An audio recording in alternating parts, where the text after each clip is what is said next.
functioning. No. Oh, we are. There Elaine. we go. There we go. All right.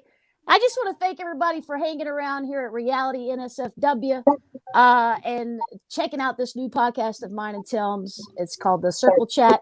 For those that don't know me, my name is Elaine Stott. I'm from season 39 of Survivor, and my partner in crime in this little adventure, Professor Tim Wilson from the Circle UK. And today we got something a little special. The one and only Chris Sapphire is in the building. Chris, thanks for joining us. I know you was a little late, but that's all right by me because I'm a huge fan of yours. So I'm glad you're here, man. Oh, thank you so much. Can you guys hear me? Yeah. Yes. Yes. Oh, I'm so sorry I'm late, you guys. I had another interview that went a little bit over the time, and I was like, oh my God.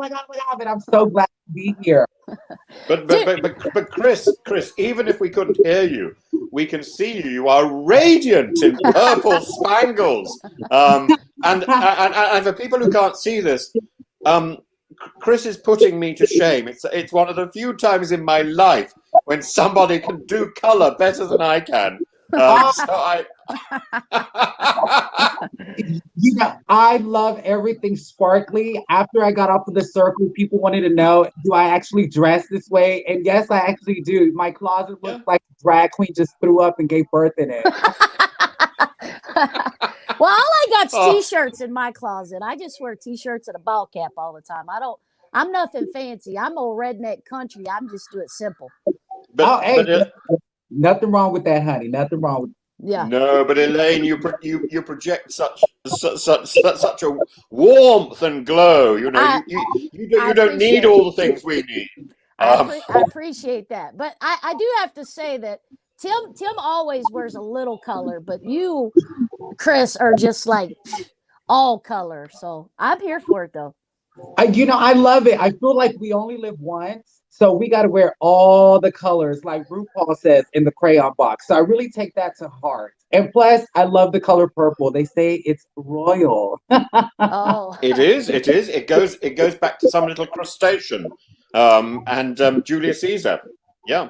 dude, he always knows all kinds of information. I have no idea what half the stuff he says. It was such a rare little animal that it was incredibly expensive to actually produce that color.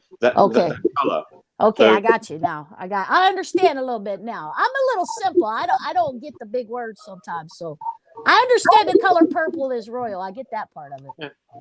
You know, somewhere in the back of my head, Professor Tim, that rings a bell. You explaining of where the color purple came from.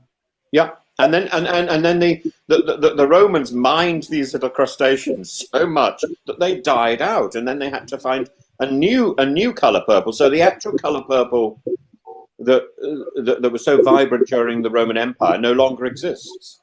Oh, wow. So I guess the one we have today is because they went and, I guess, squeezed the shit out of Barney. Yeah, absolutely. Dude. See, that's what I love about you, Chris. Your expressions, the thing you say. One thing you said on the show, you called yourself a blessed hoe, and that resonated in my soul. I'm telling you, I felt that one. I felt it. He's up there with Mary Magdalene, so I mean it's a good one, Chris. Yeah. Fun fact, come to find out she actually wasn't a hoe. That somehow along history's timeline, they branded her a hoe. She was not a hoe. Really? So they move on her. And they also conflated stories, but yes, this is the power of the patriarchy. Men have taken control of the story, which Mary Magdalene was the first apostle. She was the one who took the message from the tomb. So it's a woman's world. It's not a man's world here. Yes, and I could go all into all this religious stuff. I love. I was like, we took a turn real quick. We took a turn. Y'all sure did, and I love that you know that, Professor Tim, because it's true. She was the first. Yeah, absolutely. She was. Yeah, This is why I love talking to Tim. He always educates me on things, and I appreciate it. This is my subject, Chris. Really? Oh, you like studying religion? My subject is theology. It's religion. Oh So my God, we need to so get together and have a we, big bottle. we really do. I've been waiting to talk to you for over a year, Chris, and I've been thinking, why can't I talk to Chris? I've been reaching out, and here's my first opportunity, and there you appear like some sort of vision. It was meant to be. That's why it was meant to be. It was meant to be God's timing. Remember, Tim, God establishes our steps. So I'm glad to show up looking like a purple dildo. Yes. Yeah. Dude, everything I always relate so well to everything you say because I'm personally I'm a lesbian Christian myself, and so everything you speak and say just always hits me in the feels. So I just want to say thank you for being you because I'm just like you in a lot of ways. So I appreciate it. Thank you for being you and for spreading the word and all that. Just yesterday, I believe, the Pope said something about that gay relationships not be blessed because it's a sin. And, we really need to dig deep. He blows hot and cold, I'm afraid. Yeah. One day he says, "Who am I to judge?" and you are blessed. And the next day, somebody from the Vatican comes along and revises what he said. I think Yeah. What I find kind of interesting while we're talking about that is that he says that individuals can be blessed. So if two individuals can be blessed, why can't they be blessed together? So yeah. at the end of the day, for all the listeners out there, look, it is your own personal relationship with Jesus. If you subscribe to Christianity, that's going to save you, not religion. If you study history, the religion has done really crazy things. So it is your own personal relationship, my loves, that is going to save you. So if any of that hurt your feelings, just know God loves you. God loves you. God loves you. I think it's Romans. I can't think of the number, but it says nothing in all of creation can separate you from the love of God. And sexuality is part of creation, right? So that can't absolutely. But you can go even further. I mean, there's actually a YouTube video that I did in 3 parts about the theology of gay ideas. Is being gay condemned in the Bible? In fact, when you start examining it, it's not at all as clear. There's only 6 verses in the Old Testament, 6 verses in the New Testament, and it's very, very ambiguous. So you have to look at my videos on these. And then you could go further and you could look at other religions. I hesitate to do this on YouTube, but it is possible. Again, in the Quran, you have to look very carefully because, again, people, when they're writing religious texts, don't want to use alarming words, so they tend to use euphemisms. And therefore, maybe that's the reason why things get a bit vague. So if you go back to these texts, it's all very vague and it's all very unclear. And then all you have to do is you look at the rest of the context. And the rest of the context, particularly of Judaism, Christianity, is about, in Judaism, chesed, which is loving kindness, and in Christianity, charity or love. And in Islam, it's about peace and about community. And so when you look at it in that wider context, it's understandable. Our sexuality is just a small part of our identity, but sometimes people people overemphasize it. I think there's no point in my talking about my sexuality. I think people simply need to look at my socks. But of course, Chris comes along, and it's the entire costume. The entire costume is. I clearly need to go and see my tailor. Now I do have a purple suit. And I should have worn it. You should have worn it. I do. I really do. Next time, Chris, we have a little liaison over the air. I shall wear my purple suit. I got to tell you, Tim, I am in love listening to your voice already. I love British accents.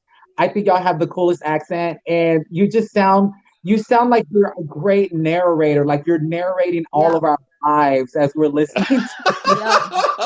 Yeah, that's why I love doing the podcast with him. Whenever we first started, They asked me to do this one, and I was like, just because Tim's on it, hell yeah, I'm all about it. No. Look, we've got to do a little bit of work because That's true. Otherwise our viewers and listeners will complain. We always get sidetracked. It's okay. Yeah, they'll just complain. All we're doing is gossiping, which of course is all we're doing.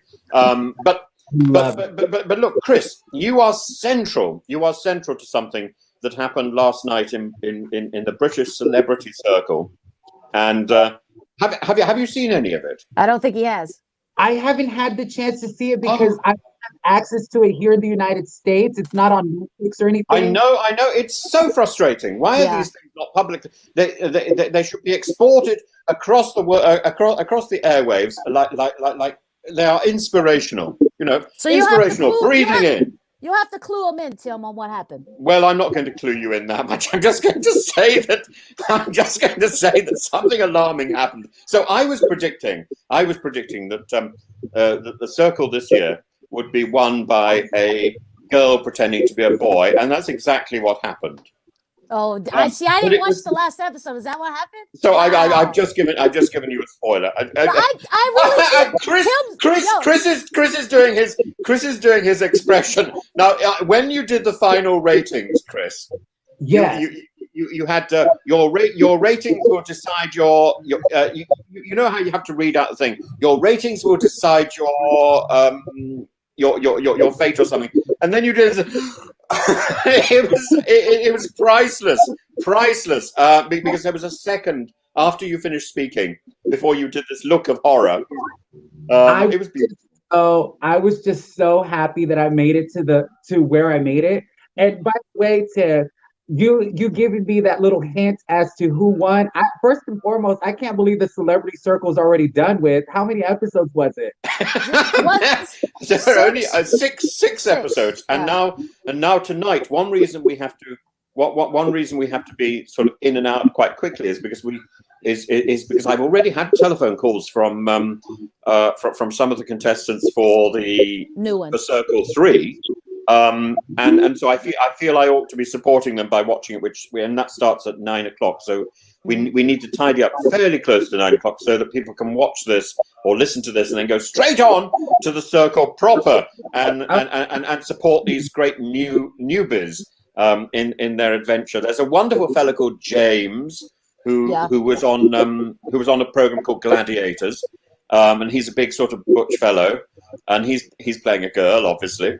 And he's wanting to donate half his money to charity to nerd. Absolutely. But he's also got two dogs with him, and they're beautiful. Oh yeah. And then there's a fellow called Hashu, who's pretending to be his uncle, and he looks hilarious. And can I backtrack real quick? Please go on. Backtrack away. Everybody in the great United Kingdom already knows who won the celebrity circle, right? Oh, I'm afraid they do. Yes, absolutely. So I can say it right now. I think I know who won then. So who won? Is it Bag of Chips? No, no, really That's shocking. Who I was rooting for. Really that was shocking. Who I was rooting for. Yeah. I was rooting for him. But I'm afraid Bag of Chips would have had all my money on the first day. But in fact, there was something happened. Something happened as the show developed, and I think he lost his audience. I think he felt. I think he felt sort of constrained by being on his own. Oh my God. So here's a fun little RuPaul's Drag Race. You wouldn't have felt constrained at that point. You would have been. You would have managed it. Yeah. I think I would love to do it again, to be honest with you, now that I know how to play. You see, when I went into the circle, I didn't know how to play. I was just there on God's good graces. But let me tell you how cool this is. When I was over there filming the show, before I went into the gig, I was at one of the gay bars over there in Manchester. Love Manchester, love the gayborhood.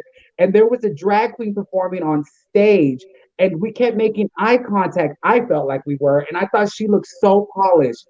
When I arrived back to America, honey, she ended up becoming the first winner of RuPaul's Drag Race over there, and her name is the Vivian. Really? You met the Vivian? because I met her just after the show. That's awesome. She's so tall, isn't she? Tall and polished and beautiful and alive. Yeah. I'm like, girl, that's a star right there. I met her at the National Television Awards, and we posed for a photograph together, and I was quite surprised that she knew who I was. And I was a little bit speechless, I'm afraid. Tim, you're famous. You're famous, buddy. She's she's so glamorous, and I look like somebody's uncle who's only just been allowed out, and sort of. Yeah, that's not Tim. Listen, there's people that know you all over the world. You're famous, so you're Professor Tim. Yeah, Tim, are you dating anybody? No, I'm married. I'm as married. a partner. Oh, I have a partner. Yep. Do you have a partner, Chris? Honey, I have been single since I'm 15 years young. I tell everybody that my vagina is a tumbleweed factory, honey. Like, all I do is just spread my legs wide open and the tumbleweeds just fly out. Is it by choice though, or is that something that you chose to do? Is that just you just can't find the right one? Well, here's the thing. I'm 32 years young, and I think when I was coming up as a teenager and all that, the culture was different. I remember a lot of guys who reject me because they thought I was quote unquote too gay and all that. But the tide has changed now thanks to the internet, and society has just gotten more open-minded now thanks to beauty bloggers and all these men out there wearing makeup and all that, which I had been doing since I was a teenager. I'm like, wow, they've changed the perception and perspective of all this. So thank you to all the LGBT folk out there, breaking down walls and barriers for the queens of me. Yeah. The well is dry, honey. The well is dry. Well, Tim's married. I just recently got married in September. So we're waiting for you, Chris. Come and join our federation. You gotta join the wedding crew over here and get yourself a man. Well, let me tell you, my door is wide open. I'm just to walk through. But I will say this: I fell in love with how kind the men were in the United Kingdom. I thought it was so fascinating how they looked at me with such big eyes, like I was an alien or something. It was so cool. And Tim, I'm going to say this, and I know people looked at me like I was crazy for some reason, but I fell in love with Witherspoons, and I love Nando's chicken. Just for look, you just need to come over here. We'll make a UK convert of you. Yeah, you just need to move, Chris. There's a reason why Tina Turner moved to Switzerland. There's just something about Europe that is just so magnetic. A part of my heart is over there. Absolutely, and it's only a short distance from the UK to Rome and Greece and other, and the heart of Europe. I have an idea. I think me and Chris should road trip across the pond and come stay at Tim's house. Oh, please do, and I can take you. I can take you around. I'll take you to my spiritual home, which is Oxford. Oh, I'd love to go to that. That is beautiful. Isn't N.T. Wright from Oxford? Wow. Is it what from Oxford? Is N.T. Wright the famous New Testament scholar? Do you know about N.T. Wright? No, I don't. I don't. Oh, No. Wow. Somebody knows something Tim doesn't. Wow. YouTube him, Tim. Do you know about John Lennox? I do know about John Lennox, but I don't know. I love these men so much. They are so smart. They know so much about God and all these things. I can listen to it for hours, honey. It's everything. How wonderful! No, come over here, and I'll take you round. So now, look, Chris, how did you end up in the circle? Yeah, I wanted to know that. Okay, honey, here, y'all better sit down, get your popcorn. Let me tell you real quick how it happened. So I was at home at my aunt's house uploading my podcast at that time, and I get a phone call from the iconic Alyssa Edwards from RuPaul's Drag Race, honey. And she's like, Chris, you're going to get a call in 20 minutes. I'm like, from who? She's like, there's this new show. They're looking for people who are great on social media. I think you'd be perfect for it. And she goes, bye. Next thing you know, the phone rings. I'm like, hello? I'm talking to one of the casting people. Trust me, I didn't no special treatment or nothing. I was just like everybody else. And I kept getting a call back and a call back, and they're like, and one of the calls, they were like, Chris, we're going to Dallas, Texas. We want to meet you in person. So I met them up in person, did a whole audition, just kept getting a call back until boom shaka. It was it was destiny for me. And wow. I made it onto The Circle season 1, the US version. I think you almost won. I think I think my money was on you for a very long time, because I really wanted Shuby to win. I must put my cards on the table, but I thought you were going to do it. I thought you were going to win over Shuby. And I didn't. I thought that Joey was overplaying his hand. This was my interpretation. But I was not aware of the more American way of playing these shows. By that point I hadn't discovered Survivor, so I wasn't sort of thinking in those terms of strategy and alliance. And in fact, Shuby and Joey really had it very well sewn up. Yeah. Shuby was the phoenix of the show, because he almost gave up, I believe I remember correctly, on episode 1. Mm-hmm. And him to constantly become an influencer so much. I mean, he was the phoenix. I decided my strategy was going to be to be completely myself from the jump, because when I was in high school, I was that kind of guy who I talked to everybody. I was never a clique queen where I'm just in a clique. I want to be able to just expand my horizons. And so when I went on The Circle, I said, I'm just going to do what I've always done. Talk to everybody, give everybody a fair chance. I know it sounds very kumbaya, but that's just who I was. And when I got that far, I was just truly blown away. I felt like I was one of the finalists on RuPaul's Drag Race, and I was just so proud because I know how hard it is to get that far up in a show. And I was like, oh my God, I've been watching TV all my life. So I was like, this is so cool. Yeah. Yeah. And it's a big feather in my cap. And I'm so thankful that it's had 3 lives, you guys. It debuted in the US and around the world. It became so massive. I mean, our faces were in Times Square. We were on Wendy Williams, Oprah Magazine. Wow. It was insane. And then the pandemic hits, and it just huge resurgence again. And then it now just debuted in the UK 2 months ago, and that was its 3rd life. And it's been so incredible. I'm thankful to God that this happened. I'm thankful I didn't have to throw no glasses or bottles at people's heads. I just had to be myself, and it was an amazing experience that I will cherish for the rest of my life. No, I've got 2 questions to ask you. Yeah. So the first question is practical. The second question is practical. The first question is about sort of strategy and stuff, really. Mm-hmm. So did you have any suspicions about Rebecca Seaburn? Oh, of course, I did. Did you really? Tons, especially near the end. And there was many conversations I had with some of the other contestants that they didn't air. But I was starting to puzzle up things like, why is she so emotional? Why is she liking these guys that barely jumped in onto The Circle? Things were not adding up. And I was like, this seems so fishy. She's either super, super emotional or she's catfishing all of us.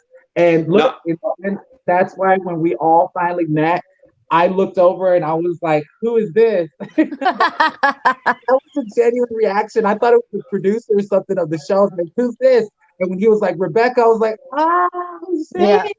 that makes sense, yes.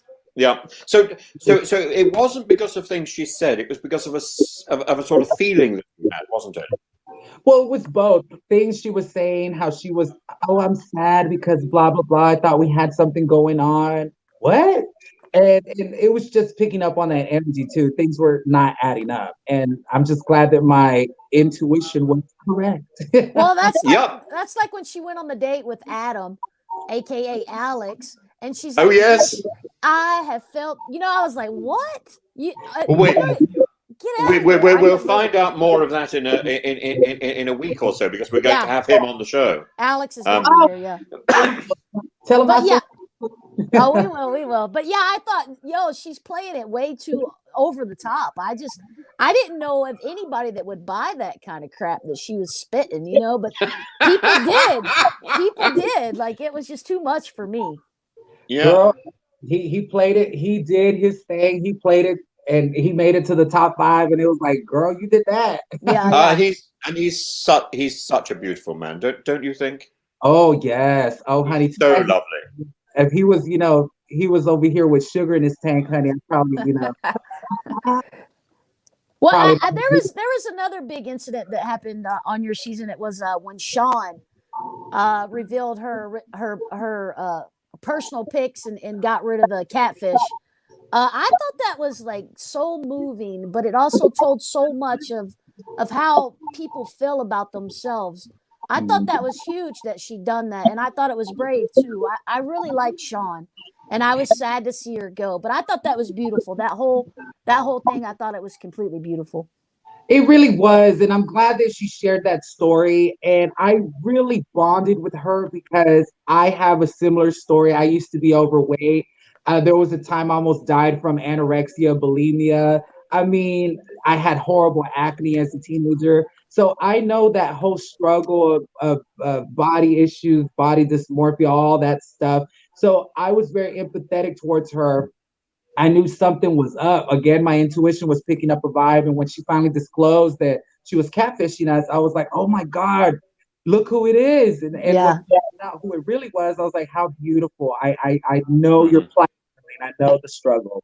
Well, it's a shame. It's a shame though that people think that they can't be themselves.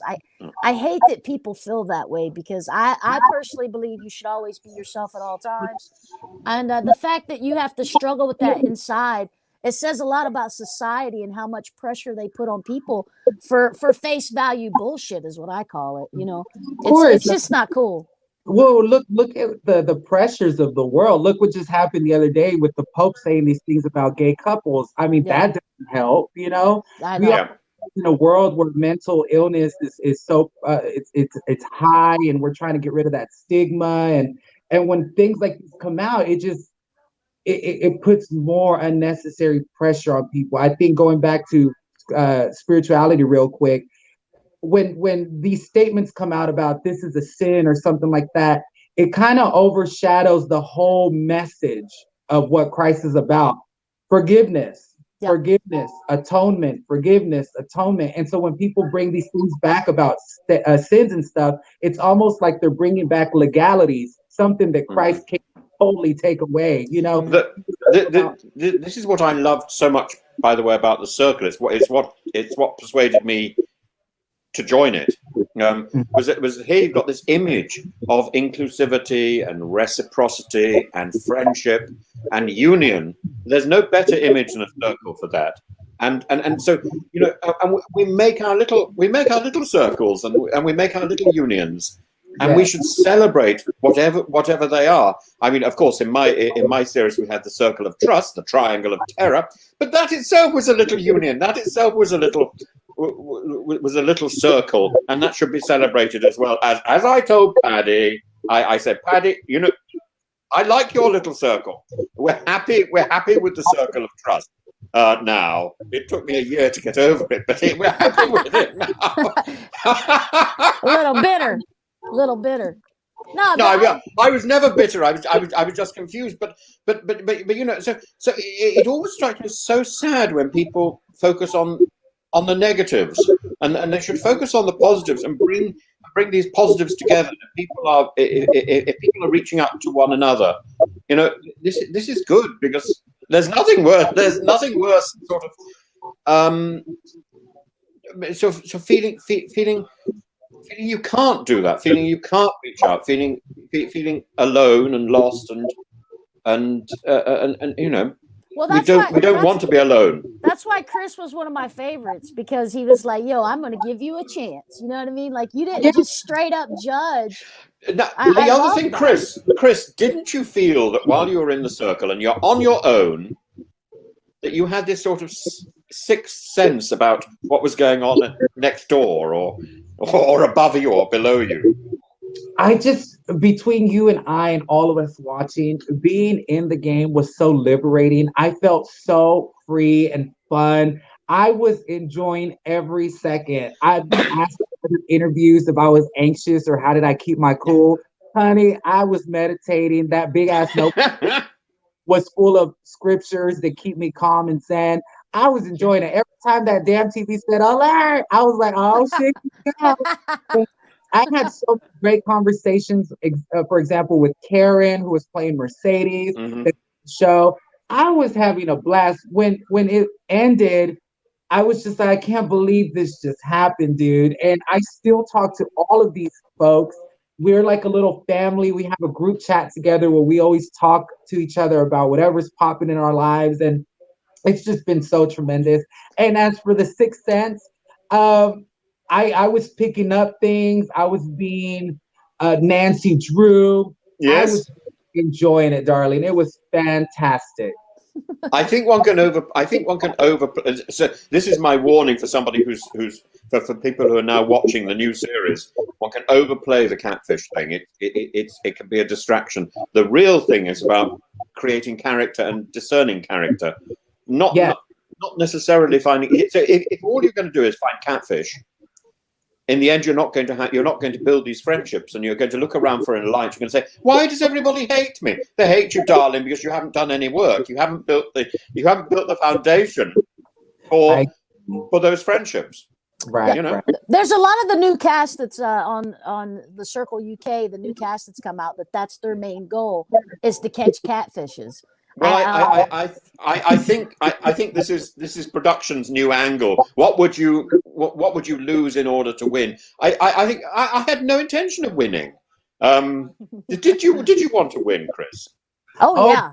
Yes, of course. Yes, he did. Did you really?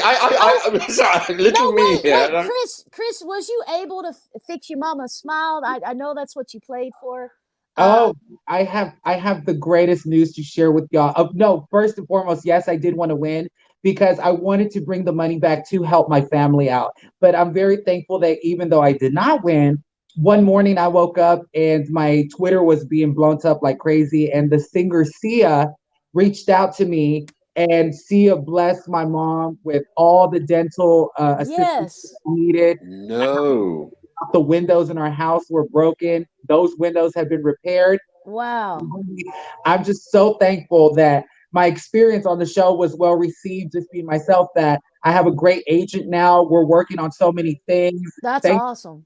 Internet, I've been able to provide for my family. And moving forward, my next goal, honey, is to get my own house. I said it on the show that I wanted a little tiny house. I don't want a tiny house. Now, if you see my closet is so packed, I need space. Right. Well, that's amazing. Listen, well, you have to have a spare room for me, Chris. And me. Almighty party house. If you like to party, come on down. Yeah. You can stay with me. We can have a barbecue. Dude, that's awesome. Sia, actually, I was fan favorite on Survivor, and she gave me $100,000 too. So she changed my life. So it's like, yo, I feel you on that one because I didn't win my season. I came in 7th place. I was shooting for $1 million on Survivor, but I was devastated because, like you, I wanted to change the lives of my family and help people out. At the finale, she granted me and another contestant $100,000 and another one $15,000, and it was just like, yo, she's like an angel to me. I love me some Sia, so I feel you on that. Oh my God! Wow, thank you for sharing that with me. Oh, that is incredible.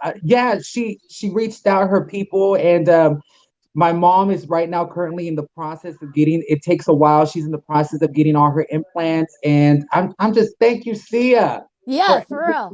That's awesome, dude. Your mama she already had a beautiful smile, but making it where she feels that beautiful, you know what I mean? That's amazing.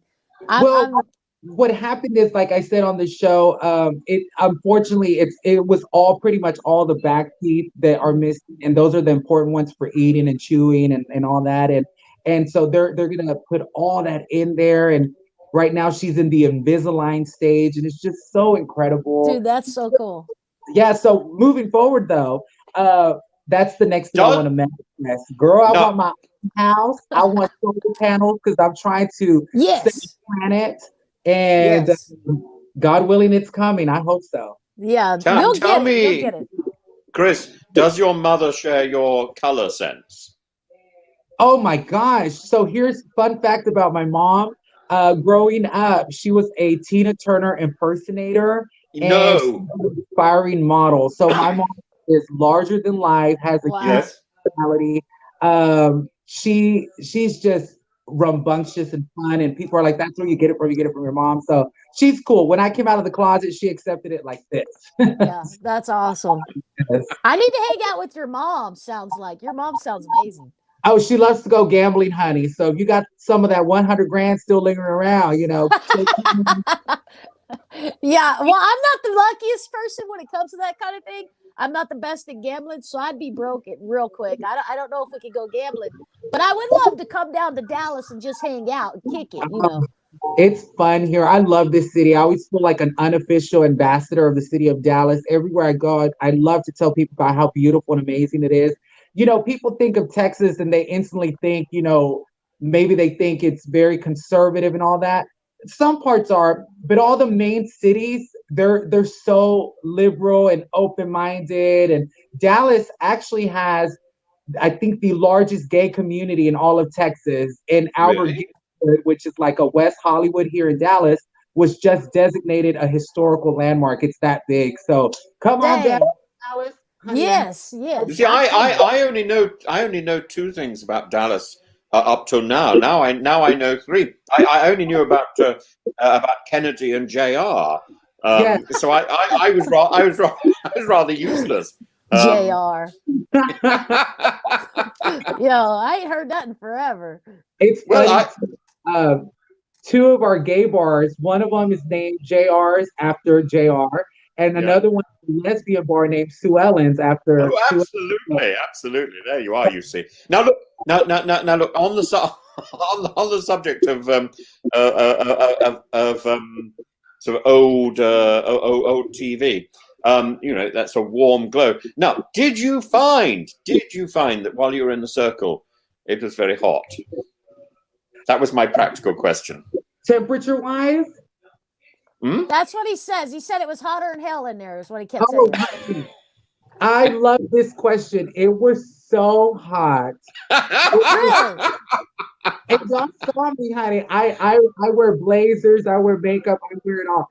I was Me too.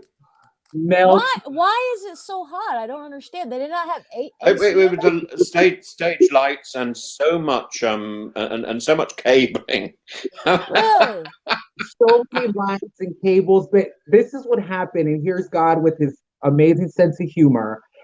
Before I got into the circle, it was so cold and beautiful in Manchester. I love cold weather. And right when I go into the show, a heat wave came through. And so A heat wave on top of that heat.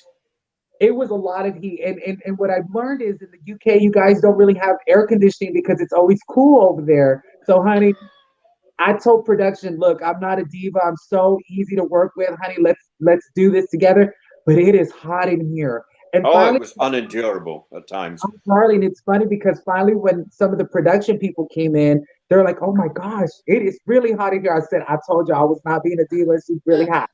So, Well, Tim don't wear shorts, so he burnt up. No, I just thought, tighten your belt, get on with it, and but thankfully I had Bay, and so I think in terms of animal protection, they kept bringing in Dyson air conditioners. So in the end, I think I had about 16. So I ended up being quite cool and quite comfortable. That was smart. But the noise was deafening. The noise. I felt as if I were living in a factory. I felt I was going back to the beginning of the Industrial Revolution. There I was in Manchester, reliving the 19th century. I love it. So they brought in little AC units because you had your cat with you? Yeah, I got special treatment. Yo, for all you people in the future that want to play the circle, if you want to play the circle, take in an animal. Be smart. Be smart. They ain't trying to let no animal die on the circle, so they gonna do what they can to keep y'all cool. The first 2 or 3 days, Bay was sort of, he was spread eagled on the bed. He didn't know where to put himself, and I was thinking, I need to get out of this environment because I'm worried about my cat. But in fact, he acclimatized very comfortably. He suddenly thought, I am in the Sahara. I am on the savannah. I am realizing my own Lion King. We were just watching Survivor Series 3, and I was thinking, Survivor Series 3 is like a real life version of the Lion King. All you really want is the music. Oh yeah. Love the soundtrack to the Lion King. My favorite. When I get drunk, I still jam out to it. Everything. Chris, have you watched Survivor before? When I was younger, I did. Back in the day when Survivor was brand new and all that, I used to chime in. But nowadays, between you guys, I rarely watch TV. I watch documentaries. I'll catch a movie every now and then. But for the most part, I'm always just in my world, cooking up things, La La Land, ADD. Well, ADD. How did it feel to watch yourself back on the circle? I thought it was fun. I had a great time looking at it. I've only watched the show once. I've only seen it once. I haven't watched my series at all. So maybe we have to watch each other's, Chris, together. I thought it was strange. I thought it was strange watching myself on TV. It was. Did you? I was like, why did I say that? What was I thinking? Like, what? Yeah, I was kind of embarrassed, and I was like, yo, I don't want to watch this. I like to study what I've done. I like to grow from it, and then I just keep on going, honey. I keep on trucking. That's good. That's a good way to think of it. The few bits I've seen of myself in the circle, I thought, my God, production makes me look good. Tim, I want to watch like the bloopers of Tim. Can somebody please do a contemplation of that for me? I just believe me, I can provide those in real life. It's just one after another. Give me something to say, and you can be sure I'm going to stick my foot in it. But look, we've got to wrap up because the new circle is about to begin. Is about to begin. So, Chris, what advice do you have for the newbies on Series 3? Honey, my advice for all the people going in is just give yourself a chance. Be yourself. I know that sounds very Barney the dinosaur, but it is the truth. Look, you never know how far you can get by just being yourself. So give yourself a chance and go fly, honey, and enjoy the ride. I'll see you on Instagram. and Elaine, what advice do you have to these newbies? I'm with Chris. I've always believed in being yourself and staying true to who you are. And just rolling the dice, because you never know like who's out there. You never know. You may click with somebody instantly. You know what I'm saying? I just think you should, like he said, give yourself a chance and do your own thing, and then let the chips fall where they may. You'd be surprised. Amen. Absolutely. So I would simply say, even if you are catfishing, even if you are lying, there's a truth to the story that you're telling. And then now I suddenly sound like Meghan Markle. Sorry, but. We've got it all in this podcast, from the Pope to Meghan Markle. That's true. But I was going to say, now look, let's tie up. So, Chris, where can we find you if we wanted to find you on social media? Darlings, feel free to go to Google and type in Chris Sapphire, and all my social media handles will pop up, and I will see you there. I love talking to the fans. I'm not one of those people that ignores fans. I actually talk to them because it's fun. Yeah. I love meeting people all around the world. So let's chat. I stay up till 4 a.m. Me too. Elaine, where do we find you? I'll be right here in the KY if anybody just wants to drive by and come see me, you know. No, no, you can look me up on Instagram or Twitter at Elaine Stott 32. I got a TikTok, but I don't really use the TikTok. I just like to watch other people's videos.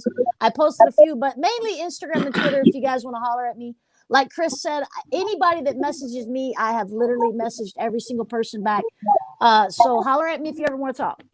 And you find me under Professor_Tim_Wilson on Instagram, and variations of that on Twitter. And I believe there's a website somewhere which is under the name of Zontal Films, which is behind me. There you are. You see, that's my partner's name, and it means high mountain in Syriac. Syriac is the ancient, is a version of Aramaic, which is the language Jesus spoke. So we come right back to the beginning. So, right, thank you very much for coming, Chris. You and I are going to become firm friends. You're going to have to come back, and we're going to have another chat on this podcast. Please come back soon. Anytime. Thank y'all. And we got Shuby coming up next week. So Chris, you might want to tune in to your old buddy find out what he's got to say. You never know, he might be talking trash about you. You might want to tune in just to see. But now, Shuby will be here next week, and we'll get his take on things, and hopefully he don't say nothing bad about you, Chris. I don't know. I mean, he seems kind of that way sometimes. Shuby couldn't say anything bad about I know, right? He couldn't. No, he couldn't. Thank y'all for having me. All my love to everybody out there watching.